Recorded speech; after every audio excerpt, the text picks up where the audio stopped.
رسول الله مبارک ورته وفرمایل صلی الله علیه وسلم ول دا چې الله تعالی دې ته مغفرت وکړي د مور سره د احسان په وجه. یوه ناشنا واقع په کتابو کې ذکر ده، په حدیث مبارکو کې. ګرانو عزتمند ورونو، کله چې سیدنا حضرت ابو موسی اشعری رضی الله تعالی عنه او سیدنا حضرت عامر رضی الله تعالی عنه نبی کریم علیه السلام ته رالل، د هغه په خدمت کې حاضر سول او د خپل اسلام د راوړلو اعلان یې وکړ. بیعت یې د نبی کریم علیه السلام بارک سره کاوه. په همدې بیعت کې نبی کریم علیه السلام ورته وفرمیل چې تاسو په هغه خپل قوم کې، په خپله قبیله کې دغه ښځې سره څه وکړل چې هغو ښځې ته ستاسو په قوم کې، ستاسو په قبیله او خاندان او ستاسو په علاقه کې خلکو په دې نوم بلل.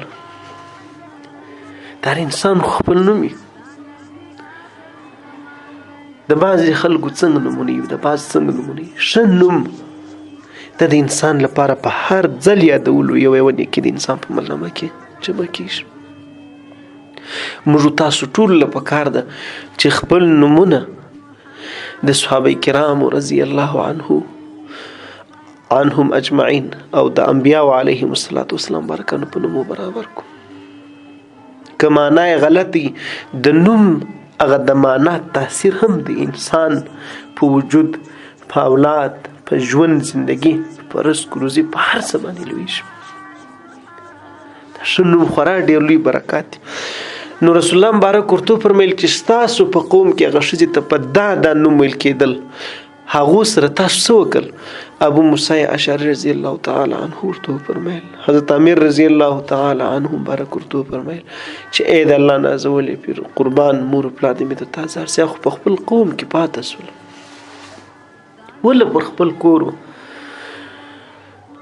وله هغه پر خپل ژوند زندګي و، بیداره و، جوړ و، خوشحاله و، مثال هیڅ مشکل و پریشانی نه و. نبی کریم علیه السلام بارک ورته وفرمیل هغو ته الله پاک بخښه وکړه. تاسو زیری قبول کړي او زیری ورته ورسوي چې دې ښځې ته الله عفو وکړه، الله بخښه ورته وکړه. دې دوه مبارکانو تپوس او پوښتنه ځینې وکړه چې قربان ای د الله پیغمبره مور پلار دې مې درته ازار سي، په کوم عمل باندې الله دې ته عفو وکړه، احسان یې ورسره وکړي، بخښه ورته وکړه. رسول الله مبارک ورته فرمایي صلی الله علیه وسلم چې هغه له دې څه مخکې چې ستاسو په کلي باندې دشمن حمله کول، په هغه مازدیګر په ټیم کې، د ماښام په ټیم کې، د ماپښین په ټیم کې چې په کلي باندې پخوا وخت کې به داسې کیسې راتلې، د کلي نظیر، د کلي هغه خبرچی، د کلي هغه خبرونکي کس در باندې غږ کړ چې ماښام له دشمن د عملي امنیت لري، ځان محفوظه کوي او ځان محفوظ ځای ته ورسوي، ځانونه د کلي وباسي، پر دې کلي باندې یرغل کیږي، پر دې کلي باندې حمله کیږي، دشمن حمله کوي. نو هر چا خپل بچان او هر چا خپل څه درلودل هغه یې په مخه کړل. یوه سپین سرې ښځه پاته سوله، د دې سپین سرې ښځې چې دا د دغه ښځې مور وله، بل هېڅوک هم نه و.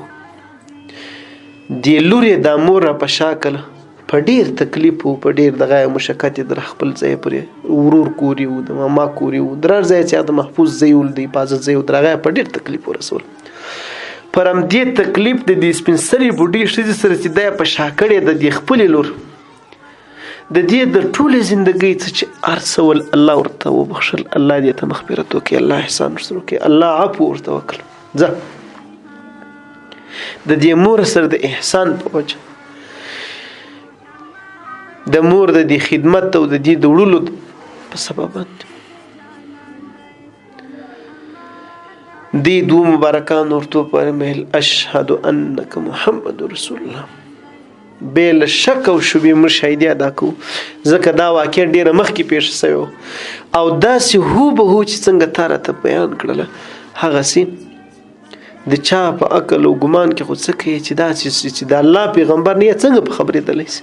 نه نبی کریم علیه السلام د ابو موسی اشعري رضی الله تعالی کلي وطن او دیار ته ورغلی و، نه رسول الله مبارک چیرته دغه خلکو څه نور خلک لیدلي ول، نه دا ښځه پېژندله. قربان ای د الله پیغمبره، دا د نبوت هغه د صداقت ستا د الله د نازولي د پیغمبر د پیغمبري او د الله د رسالت در ټولو لوی دلیل دی. اشهد انک محمد رسول الله. موږ شاهدي ادا کوو چې ته بېشکه د الله پیغمبر او د الله نازولی.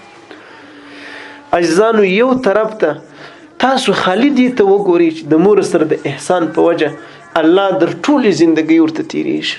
زموږ دای بدبختي ده چې کوم وخت هغه ټاپ ټیم یې راسي، پلار ولویږي، مور ولویږي، چې په دې ټیم کې خدمت ولا تقل لهما اف، په دغه ټیم کې شي، په دې ټیم کې خدمت تر حجم بالا کېږي. د الله نازولی فرمایي و مور و پلار ته په نظر د شفقت کتل د حج او د عمرې نه زیات ثواب لري. په هر ځل کتلو باندې الله د حج او د عمرې ثواب درکوي.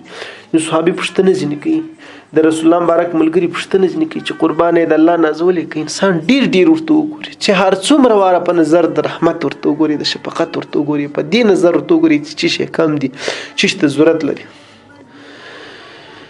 نو زموږ د ناپوهۍ او د لاعلمۍ د وجې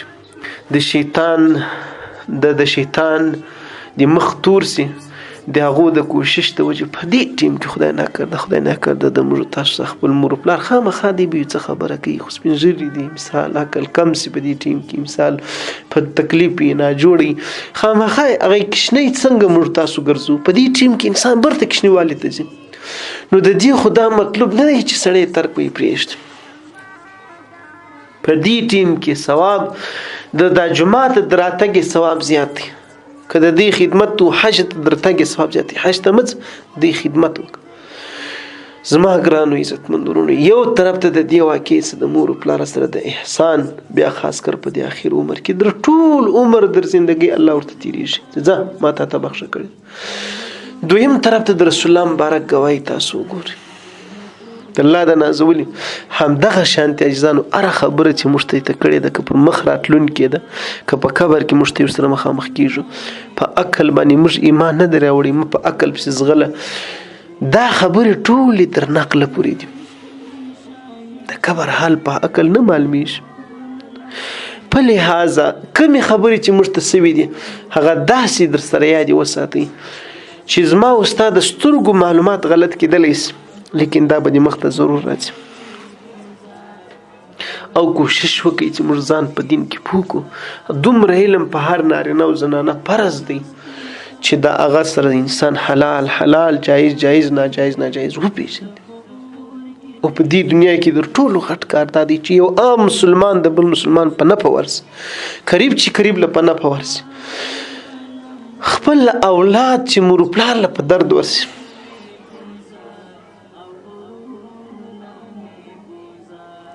رب العزت څو ځله د خپل مور پلار سره د احسان یادونه په خپل سپېڅلي قرآن کې کړې ده، د خپل عبادت سره کړې ده. الله وی تاسو به د یو الله نه بغیر، یو د ما نه بغیر، الله رب العزت خپل ځان ښیي چې د هغه نه بغیر بل چا عبادت به نه کوي، او د مور پلار سره به احسان کوي.